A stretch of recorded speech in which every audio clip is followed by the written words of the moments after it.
हर हर महादेव जोहार सांग मैंने आज भिडियो एठारू शुरू होचे। आज लास्ट सोमवार और लास्ट बोलबम मनु हेती लगे आम सब मंदिर जाऊँ और सकाल सकाल जाऊँ कि कारण होचे सकाल सकाल जीवार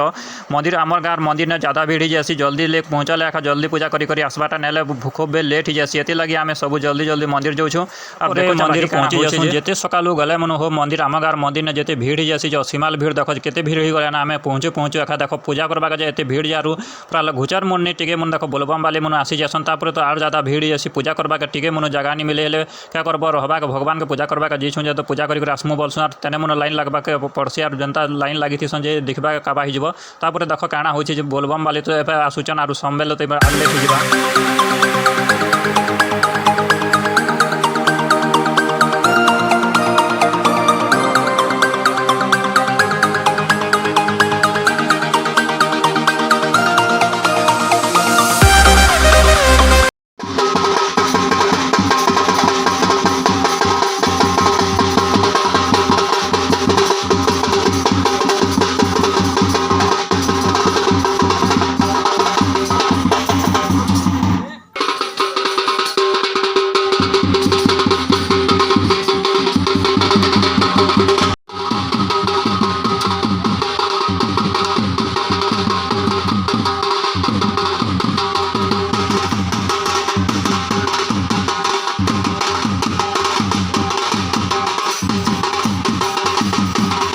देखी पारुथिबे केते लाइन लगे और केनता भीड़ जे पूरा ठिया उठी दीछन जे पूरा जिगे मन जगह मन छोट है और सोमवारटा मन छोट है हेती लगी एते भीड़ जे पूरा असीमाल भीड़ जगनी टिके मन बोलबम वाले नहीं छाड़बार सबूरा लाइन लगी कर भगवान का जोहार करछन मुई जदि पूजा कर बाहर दिन जदि वीडियो जदि भल लागले वीडियो का लाइक कर देबे चैनल के सब्सक्राइब कर देबे। Thank you bye bye.